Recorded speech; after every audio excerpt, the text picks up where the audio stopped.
Halo teman-teman semua, apa kabarnya? Semoga kita selalu dalam keadaan sehat ya teman-teman. Hari ini kita akan kedatangan narasumber yang sangat istimewa.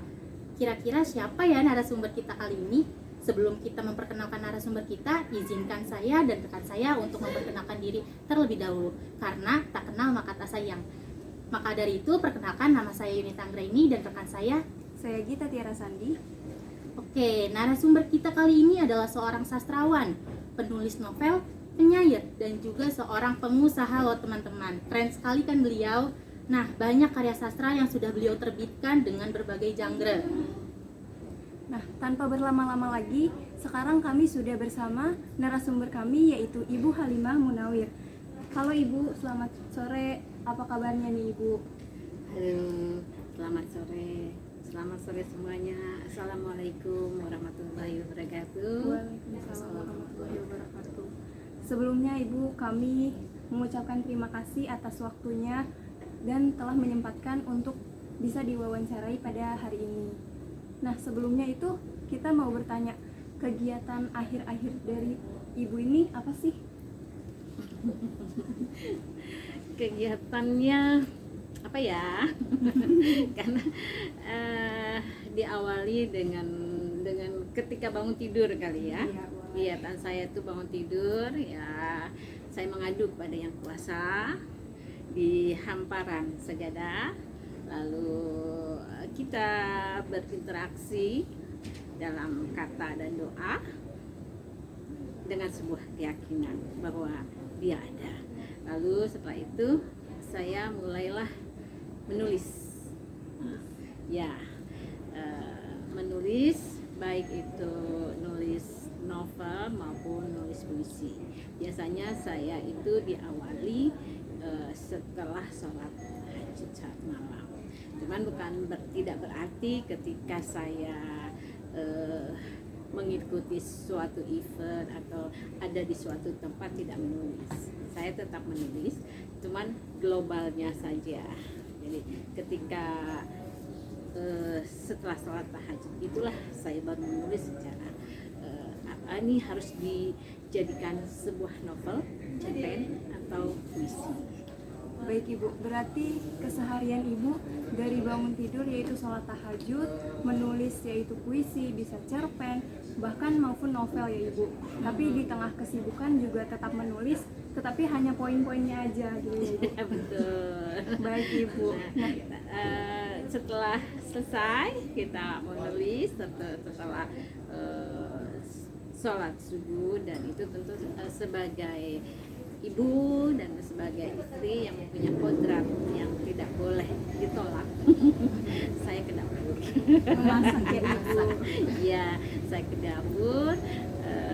Mungkin kalau sekarang karena sudah zamannya sangat canggih, tinggal klik online dosen, jadi makan hanya sewaktu-waktu saja saya masak. Tapi ketika saya masih harus mengasuh 3 anak.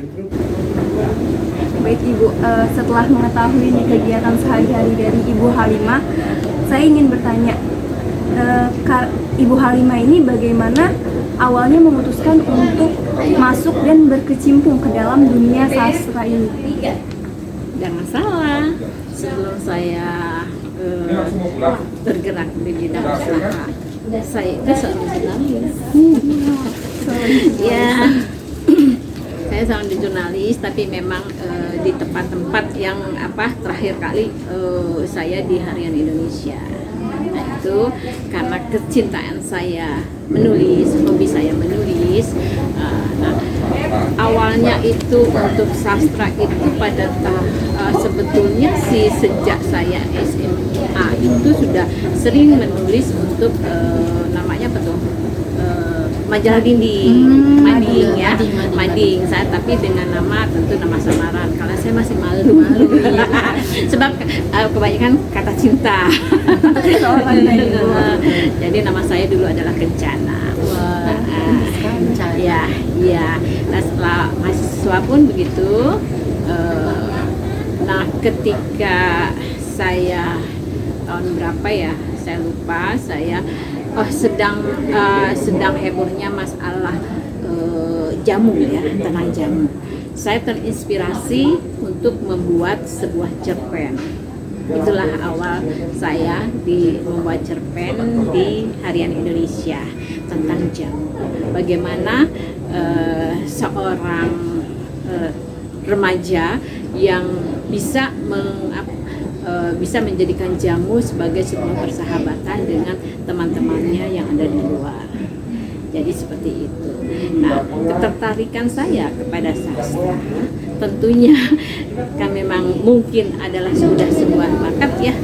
Saya menulis, saya hobi menulis. Walaupun selama di jurnalis saya dari berbagai bidang ya, sampai bidang olahraga juga pernah. Lalu saya bidang untuk konsultasi pun pernah mungkin ya, dan konsultasi dengan Mbak Halimah. Padahal saya bukan seorang psikolog waktu itu. Saya waktu itu kuliah di filsafat dan hanya baca buku lah. Dengan baca buku lah saya dapat menjawab dan memuaskan mereka tentunya, karena semakin surat itu di PO Box itu selalu setiap minggu tuh numpuk. Berarti selalu ada saja ya, gitu. selalu ada yang bertanya kepada Mbak Halimah itu waktu di Harian Indonesia. Oke, berarti panjang banget ya sejarahnya ya, berkesinambungan ke sastra itu gimana. Tadi kan sempat lupa nih Bos, sepertinya kan tadi kan saya udah memperkenalkan diri nih, sedangkan Ibu sendiri belum memperkenalkan diri nih Bu, gitu. Mungkin Ibu bisa menjelaskan singkat tentang biodata Ibu biar lebih kenal lagi nih teman-teman Tentang gitu. Ibu Halimah Tentang Ibu Munawir Halimah itu tuh siapa sih? gitu. Saya namanya cukup simpel sih ya. Orang tua saya memberikan nama saya Halimah. Cuman saya bersyukur karena saya mengupas di di ayat Al-Quran bahwa Halimah itu orang yang pemurah. Ya, saya bersyukur walaupun nama saya Halimah, saya sangat simpel, sangat ada juga yang dibilang kampungan atau saya malah bersyukur dengan nama itu. Karena maknanya berarti banget Maknanya ya, yang sangat berarti, dan nama Munawir tentu adalah nama suami saya Munawir. Kebetulan untuk novel-novel saya itu kok saya enak ya kalau kayaknya ngepop banget kalau Halimah Munawir daripada hanya Halimah gitu kan. makanya saya makailah nama Halimah Munawir, walaupun ada beberapa teman yang protes kenapa bukan nama bukan nama orang tua saya gitu. Tapi kan kalau biasanya, karena dulu saya ini pernah menjadi ketua PKK 5 tahun di lingkungan, walaupun dengan kegiatan beragam, itu rata-rata ibu-ibunya tuh namanya bukan nama asli, tapi nama suami yang dipanggil, gitu loh. Jadi ketika itu juga saya di suatu acara event, orang mencari nama-nama saya di acara PKK, nggak ada yang kenal nama saya. Kenalnya nama suami ya. Kenalnya nama suami saya gitu. Jadi seperti itu waktu itu, mungkin ya tidak ada pertimbangan apa-apa, ya udah nama saya untuk novel dan tulisan-tulisan saya adalah Halimah Munawir. Saya lahir di Cirebon 18 Januari 64, dan kadang orang bingung nih Halimah ini orang Jakarta atau Cirebon, padahal di Google itu udah jelas Cirebon, saya Jawa Barat. Tetapi memang saya cinta sekali kepada Jakarta karena saya di Cirebon itu hanya sampai usia 3 tahun. Setelah itu saya hijrah ke Jakarta, sehingga logat saya pun sedikit Jakarta, dan banyak teman-teman ya, banyak teman-teman yang orang-orang Jakarta. Bahasa Sundanya malah agak lepas-lepas. Jadi agak lupa ya. Karena udah sangat cinta gitu Iya, sama Jakarta. Saya nenek dari 5 cucu. Cucu saya yang pertama sudah kelas 2 SD. Sebetulnya saya nggak mau panggil nenek. Oma. Enggak juga, saya jadi apa dipanggilnya sama Nema. Oh, Nema. Biar kerenan dikit. Nenek Oma ya Ibu. Keren ya. Keren. Iya. Enak aja dipanggil begitu. Jadi ciri khas juga ya Ibu untuk panggilan ibu dan cucu ke Kan panggilan jarang-jarang Iya, Nema tuh iya, yang ada yang make. Jadi jangan heran kalau nanti ada anak-anak kecil yang manggil Nema, itu adalah cucu saya. Baik. Iya. Baik, untuk selanjutnya ini Bu, sebagai seorang penulis tentunya Ibu Halimah ini pernah mengartikan arti seni. Nah, menurut tanggapan Ibu Halimah sendiri tentang arti seni itu apa gitu?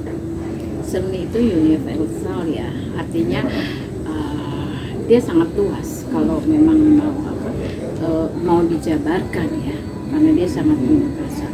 Itu puisi aja bisa disenikan menjadi musikalisasi puisi. Itu puisi saya tuh yang sedang dimusikalisasi. Harusnya Ibu yang tampil ya Ibu, maaf sekali. Atau dibawa ke sana yuk, ya kita syuting aja. Itu salah satu karya saya sedang dimusikalisasi puisi. Berarti ditunjukkan gitu ya karya Ibu. Yuk, Boleh. Boleh.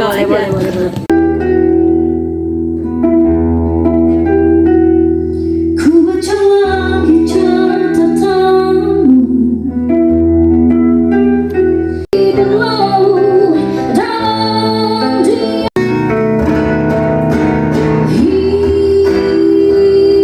ada isyarat berjalan surau bumi menghitung.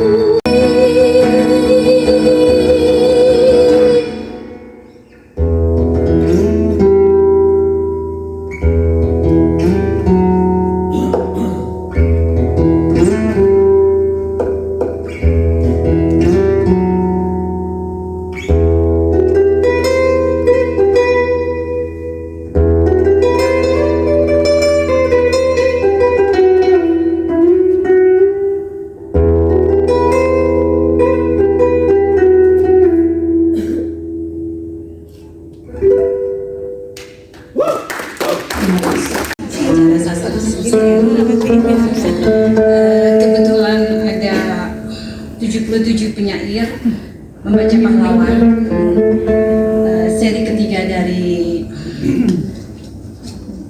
buku tentang membaca pahlawan. Dan di sini ada puisi saya, yaitu tentang Dewi Sartika dengan judul Rembulan dari Tanah Sunda.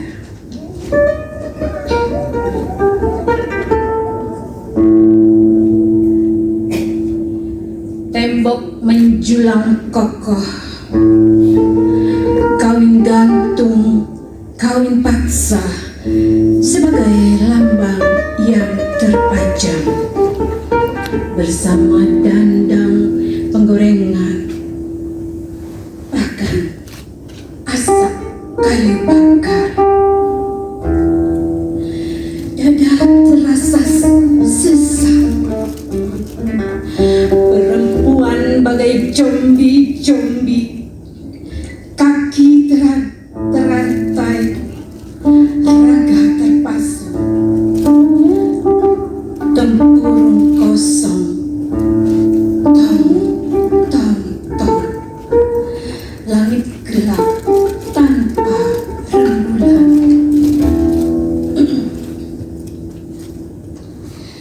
Berkecamuk dalam dada, 1, 2, beribu kata sebongkah cinta di benak nyata. Doktrin-doktrin harus dijentik, gembok penjara harus didobrak.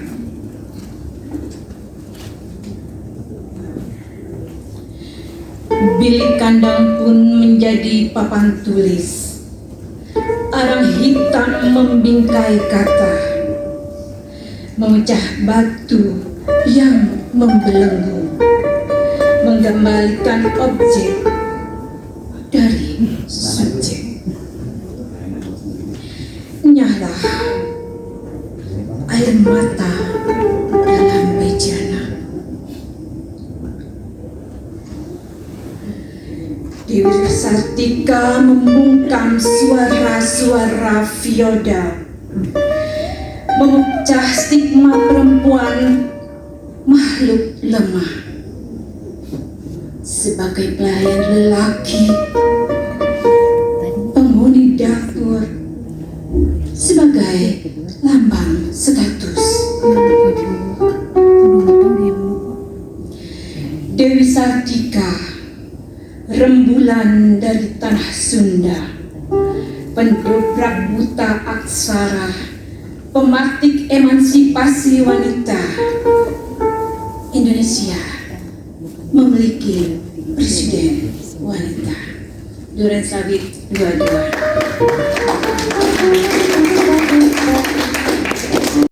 Tadi kita sudah menyaksikan salah satu karya Bu Halimah, sangat keren sekali bukan?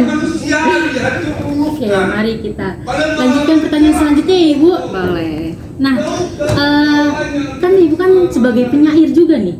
Nah, itu siapa sih yang mempengaruhi Ibu dalam dunia sastra ini, dalam dunia penyair ini gitu, yang bikin memotivasi Ibu gitu? Adakah penyair yang memotivasi Ibu untuk menulis karya sastra ini? Iya, betul. Kalau kamu lihat tulisan-tulisan saya di antologi puisi yang karya saya itu bisa dilihat siapa sih yang mempengaruhi. Ini orangnya di belakang saya. Oh, bahaya ya. Saya sejak dulu itu, sejak SMA itu sangat-sangat kagum dengan puisi-puisi beliau.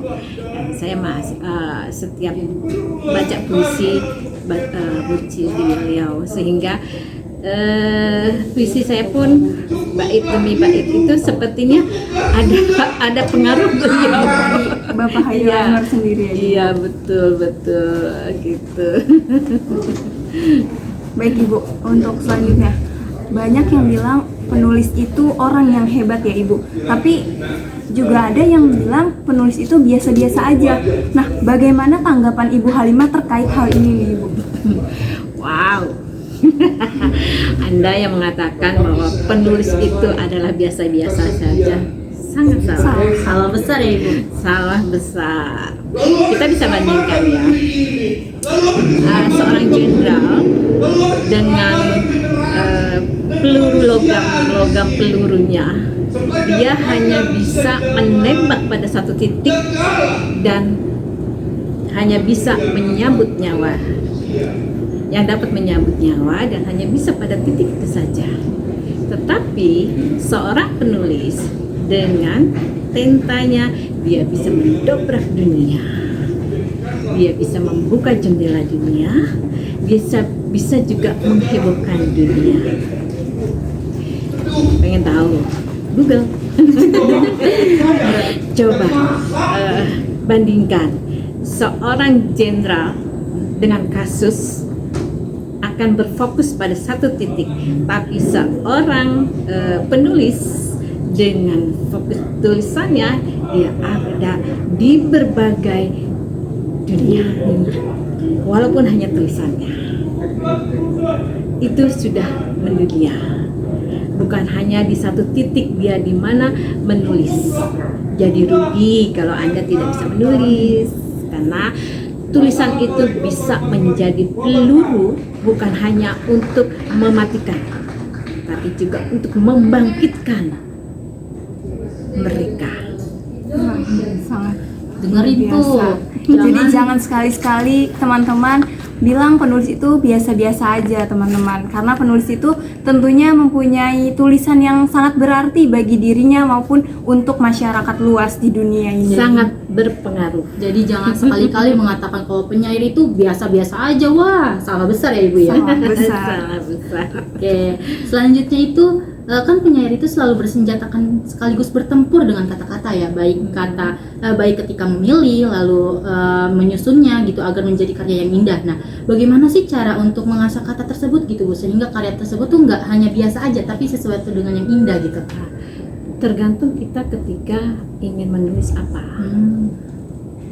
Jadi misalnya saya menulis tentang apa yang tadi ditampilkan oleh Rina Ayuni. Nah, itu tentang rumah terakhir. Imajinasi kita apa sih rumah terakhir? Kuburan. Nah, rumah terakhir. Nah, seperti apa sih rumah terakhir? Kan hanya orang itu yang bisa berimajinasikan seperti apa, lalu dibuatlah sebuah kosakata atau kata-kata yang tentu tidak harus rumah terakhir adalah kuburan, tapi ditulis itu kuburan. Jadi pilihlah kata Yang kuburan indah dengan juga. rumah terakhir itu kan sama. Nah, indahan mana antara kuburan dengan rumah terakhir? Satu rumah ke akhir atau rumah keabadian.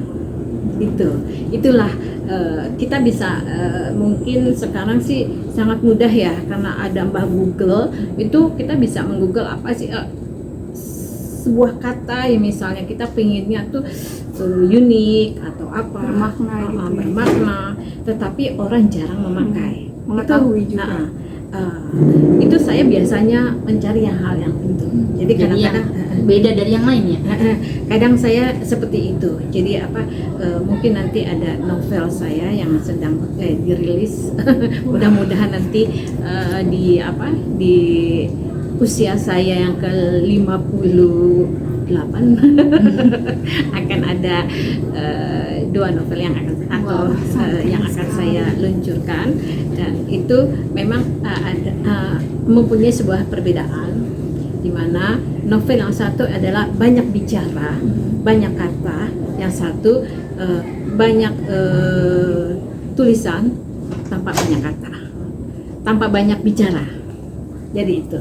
Jadi saya ingin membandingkan bahwa dalam sebuah novel yang tentu saja hak orang itu untuk menulis seperti apa. Nah, itu untuk saya membuktikan bahwa ketika saya ingin menulisnya hanya bicara, tapi itu kan memberikan makna, saya bicara. Tapi ketika saya ingin menuliskan sebuah kronologinya saja tanpa bicara, yang penting bermakna. Itu saja. Berarti pemilihan kata indah tuh sangat berpengaruh gitu ya Bu ya, dalam penulisan manapun gitu ya Bu. Oh iya. Coba kamu bandingkan lagi ya. Ada sebuah kata. Nah, sekarang kita sedang bicara tentang sejarah sastra ya, kepahlawanan. Sastra ini juga adalah menurut saya sebuah pahlawan. Menurut saya, kenapa? Dia lahir ketika kita belum lahir. Iya betul. Dia lahir bisa menjadi sebuah peluru, bukan hanya peluru yang mematikan, tapi membangkitkan semangat untuk berjuang sehingga kita bisa merdeka. Pahlawan itu bukan berarti hanya yang dor. Hanya berperang di medan perang. Tidak. Menurut saya, no. Tapi juga mereka yang membangun dirinya dengan berbagai kreativitas, khususnya tulisan maupun film dan seni yang lainnya, yang memberikan sebuah imajinasi yang membangun narasi ataupun yang membuka wawasan orang untuk lebih maju, untuk terlepas dari keterpurukan, untuk membuka sayap seluas-luasnya ke dunia. Kita sekarang kan zamannya, mungkin kalau di zamannya sebetulnya sih sudah bukan lagi zaman perang ya. Kita ini perangnya nih bukan lagi dengan dar-dar-dar, tapi dengan sebuah tulisan. Itu juga bisa dijadikan senjata perang merebut kemerdekaan, khususnya kemerdekaan diri sendiri paling tidak, atau memerdekakan anak yang terlibat dalam hal-hal negatif. Karena kebanyakan tulisan itu kan tidak ada orang yang menulis tentang untuk orang tersebut terjerumus ke dalam lubang yang benar-benar membuat dia terpuruk. Tidak, tapi justru kebanyakan penulis itu membuat bagaimana orang yang terpuruk itu, bagaimana orang yang terjerembab dan dalam lumpur itu terangkat. Coba deh cari novel-novel itu, banyak sekali yang menulis hal seperti itu. Gitu. Berarti sebuah karya sastra bukan menjerumuskan kita ke hal-hal negatif, tetapi justru membangkitkan kita dari hal-hal terpuruk itu sendiri ya Ibu. Bukan hanya kita, tapi masyarakat luas.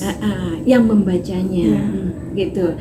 Jadi saya berharap pemerintah tidak lagi menganaktirikan sastra, gitu, dari olahraga. Saya iri loh Pak, olahraga diberikan bonus bermiliar-miliar, diberikan ruang yang bagus, makan pun diberi yang bergizi dan bla bla bla bla bla, yang semuanya itu agar dia berprestasi, agar dia tubuhnya kuat, sehat. Tetapi sastra pun seharusnya diberi ruang yang bagus. Ini alhamdulillah ya, Pemda kita di KI sudah memberikan ruang, fasilitas yang bagus di tim ini. Nah, tetapi juga memberikan perluasan gerak bagi para penyair dan memberikan ruang bahwa syair-syair atau tulisan-tulisan itu adalah sebuah yang mempunyai nilai ekonomis, sebuah nilai mempunyai kreativitas tinggi. Saya kira dari Kemenkraf itu sudah mulai menghargai ya, artinya karya sastra maupun film dijadikan sebuah ekonomi kreatif, tetapi saya melihatnya belum maksimal. Masih harus dikembangkan lagi. Bukan dikembangkan, ditingkatkan lagi, paling tidak itu nilai nominal bisa mensejahterakan daripada penyair dan para seniman. Kita lihat dong, itu kalau olahraga, badannya macam-macam, penyair sangat menyedihkan, kebanyakan seperti itu, dan kehidupannya pun sangat jauh berbeda dengan mereka yang kreativitasnya di bidang olahraga.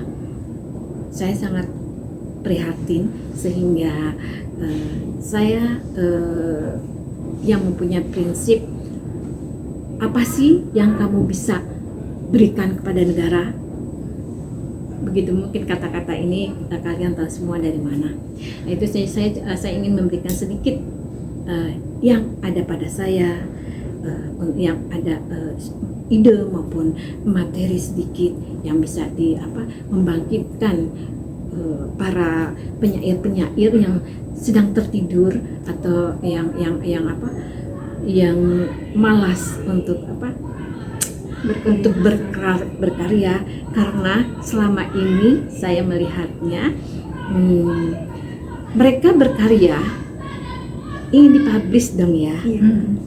Mereka berkarya ingin dihargai, ingin dibaca banyak orang, tetapi karya-karya mereka itu tidak pernah ada yang mau menerbitkan, sehingga banyak sekali sekarang para penyair itu membuat sebuah buku itu gotong royong, ramai-ramai. Contohnya ini menjadi antologi puisi dari 77 penyair.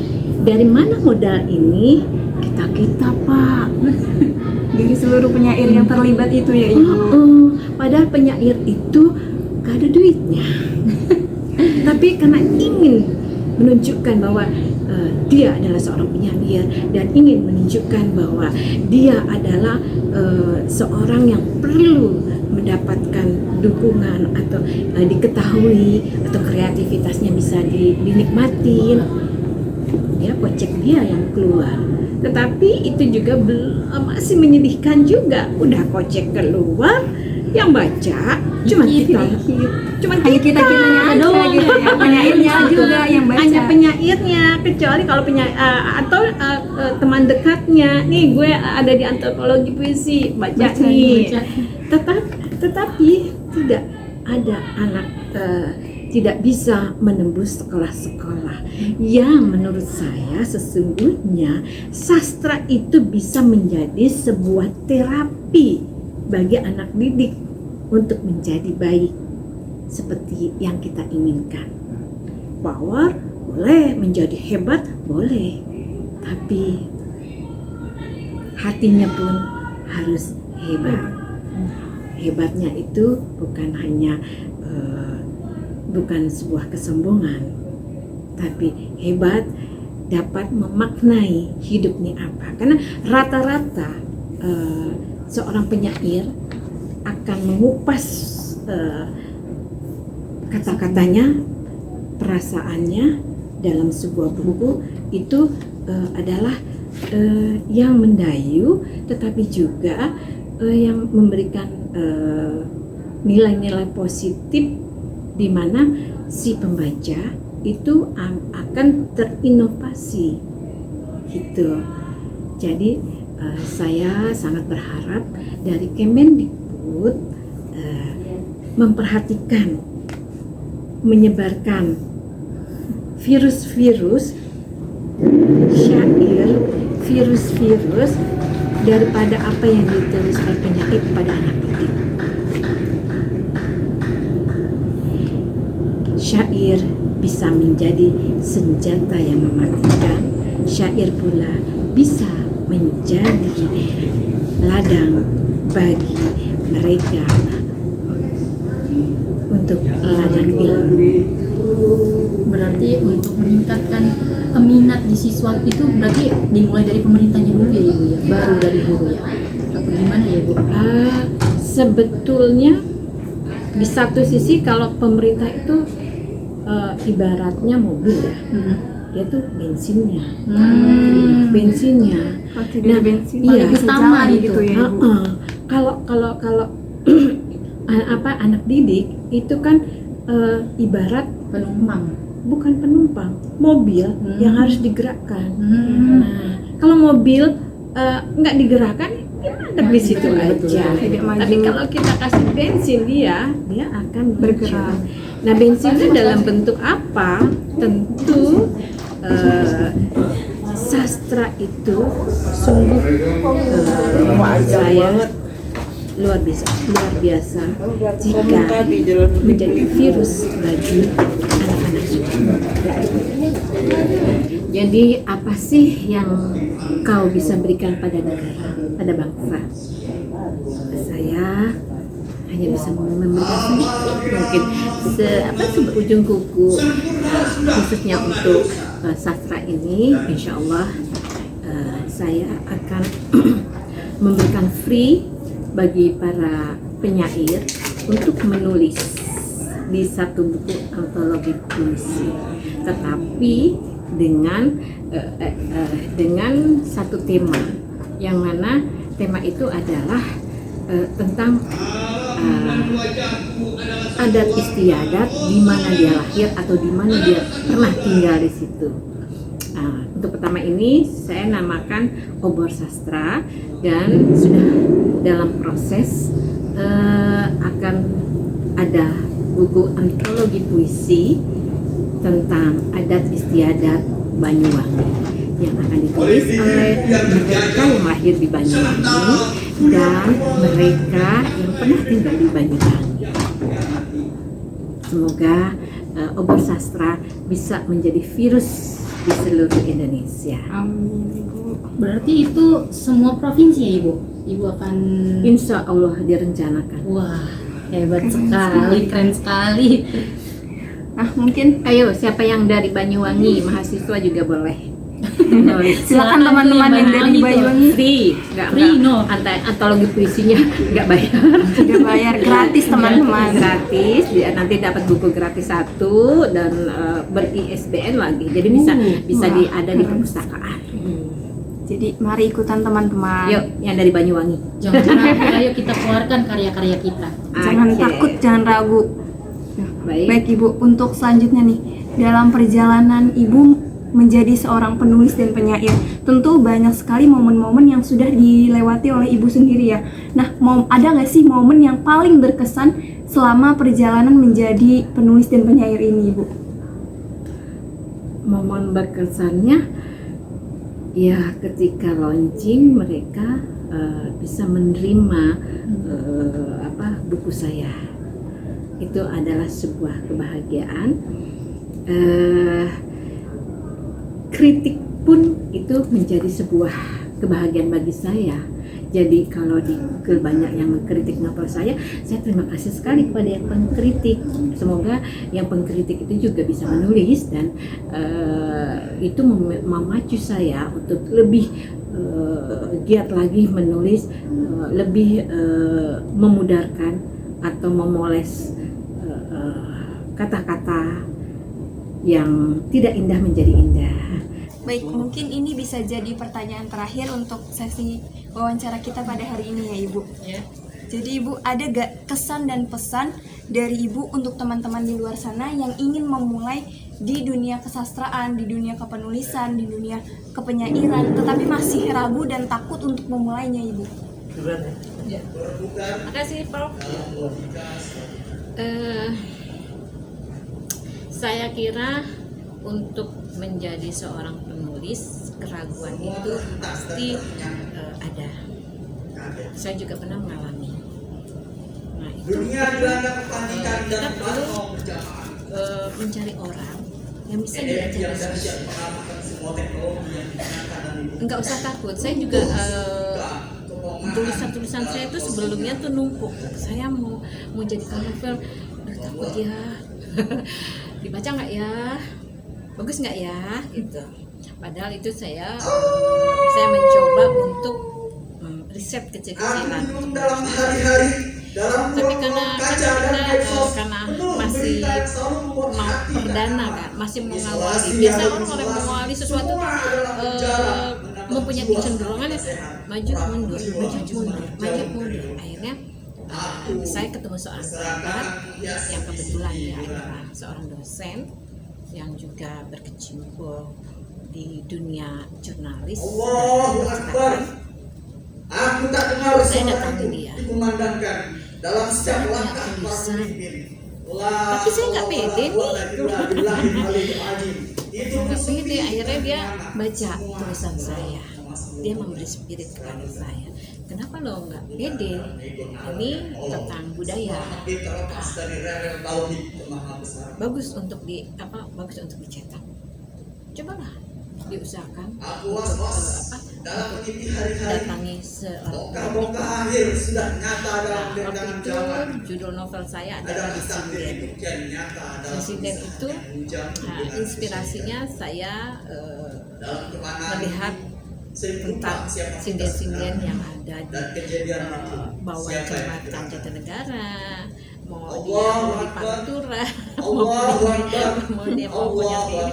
Saya terinspirasi itu sehingga saya berbicara dengan teman, yuk riset kecil-kecilan tentang sinden. Kita lupa bahwa kita hanya dititipi Allah. Semua milik Allah. Tubuh ini kepunyaannya. Keperkasaan dan kemahakuasaan tak seorang pun mampu menyainginya. Corona, sebuah ujian. Apa ajalmu? Akhirnya, tapi kalau kita tidak mulai dan lagi berunding gitu sujud pada kita akan pengabdian terpuruk terus seorang dan kita tidak akan pernah jalan kalau ini tidak dimulai. kepongahan apa lagi yang akan kau Setelah pertontonkan. mendapatkan Semua akan membawa kesengsaraan yang semakin liar. Kesengsaraan yang makin liar Saya akan tak datang terkendali sampai mati. Gramedia.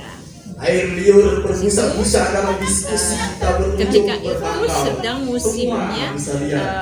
Belajar novel-novel pop. begitu bermain liar. Kenapa ibu menulis tentang budaya?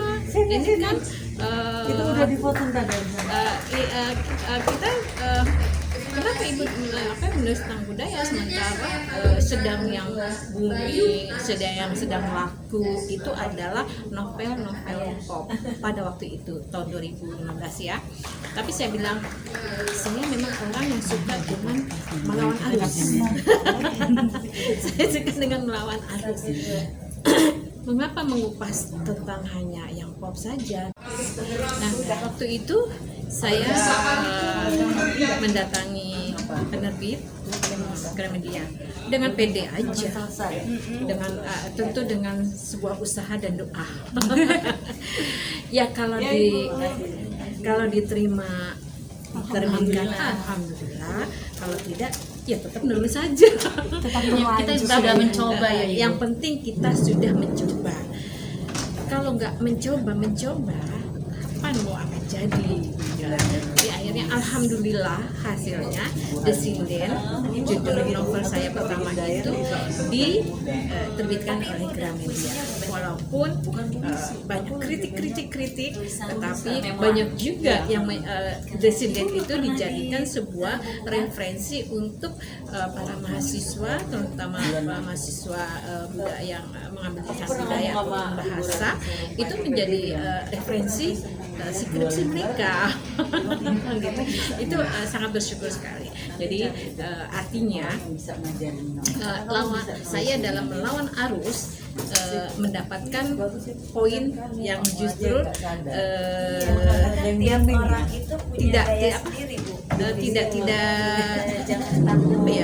mendapat poin yang panjang gitu ya. Itu The Sinden itu saya tulis pada tahun 2015. Nah, sampai sekarang masih menjadikan referensi bagi siswa untuk menulis tentang tentang novel, tentang sastra sampai itu. Jadi memang setelah itu saya menulis novel tentang novel Sahabat Langit, novel Sucinya Tentang Sungai Gangga, Volendam dan lainnya. Itu rata-rata itu udah kata orang ya makin meningkat dalam bahasa, dan itu tetap diterbitkan oleh Gramedia. Terima kasih, dan saya mendapat kepercayaan menjadi salah satu penulis novel di Gramedia. Ini merupakan sebuah kebanggaan saya. Novel-novel saya dapat diterbitkan di Gramedia. Apa itu, Bu? Yang sangat menarik, memotivasi kami ya Ibu ya. Terima kasih banyak Ibu atas waktunya, informasi dan motivasi yang sangat keren Ibu, membuat kami termotivasi gitu Bu, sangat tersentuh gitu Ibu atas perjuangan, terus atas pengalaman yang Ibu berikan kepada kami nih, sangat-sangat keren. Terima kasih. Semoga kalian juga menjadi keren. Amin. Baik, terima kasih sekali lagi kepada Ibu Halimah yang telah berkenan hadir sebagai narasumber kita pada hari ini. Semoga Ibu sehat selalu dan semua karya-karyanya selalu sukses Ibu, amin. Sekian wawancara dari kami, saya Gita Tiara Sandi dan rekan saya Yunita Anggraini pamit undur diri. Terima kasih. Wassalamualaikum warahmatullahi wabarakatuh. Ada satu, siapa yang mau buku saya, sehimpun puisi bilingual Bayang Firdaus, boleh hubungi Gita dan Yunita. tapi hanya untuk 3 orang saja. Siapa nih teman-teman? Ya, Bisa dikasih tahu Ibu cara untuk mendapatkan Iya. buku tersebut gimana? Kayaknya saya juga mau nih, tertarik nih Ibu. Saya juga mungkin tertarik. ada itunya kali, ada pertanyaannya ya. Boleh. Apa apa yang sedang diperjuangkan Dua-duanya dialami untuk sastra? Tadi saya sudah cerita. Oke. Saya tahu Ibu. Benar, saya juga tahu yang nonton juga masih tahu nanti.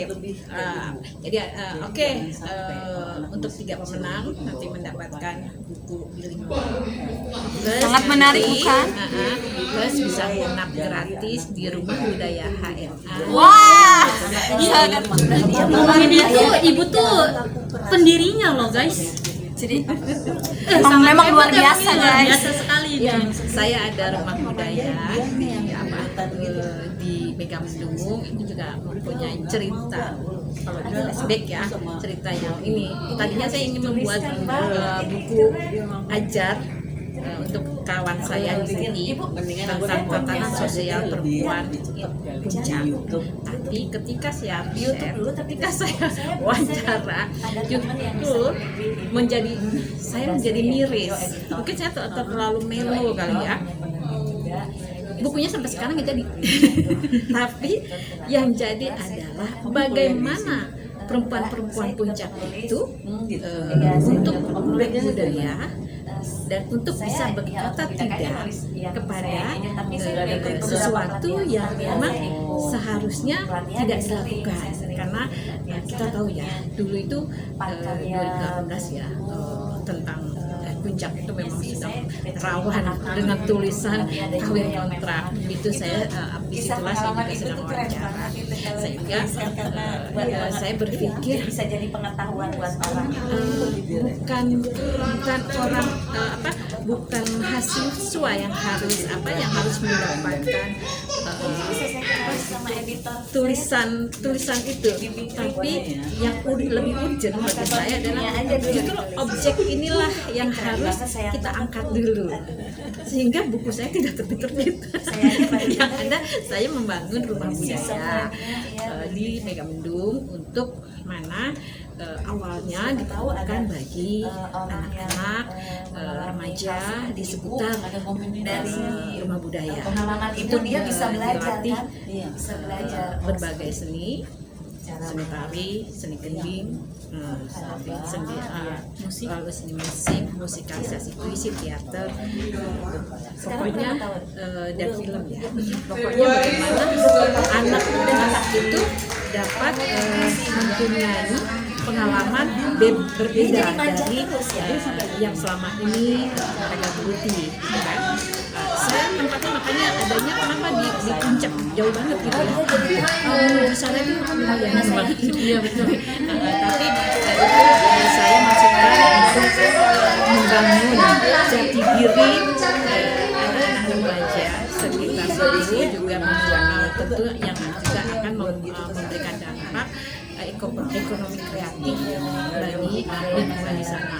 Jadi kalau mahasiswa mau KKN, mau mengadakan musyawarah di sana ada juga disediakan penginapan untuk 100 orang bisa. Di sana banyak ada galeri, tidak kalian bermain musik gending, angklung maupun belajar melukis, dan juga ada panggung terbuka yang bisa kalian optimalkan sebagai tempat kreativitas menunjukkan identitas bahwa UNJ itu top.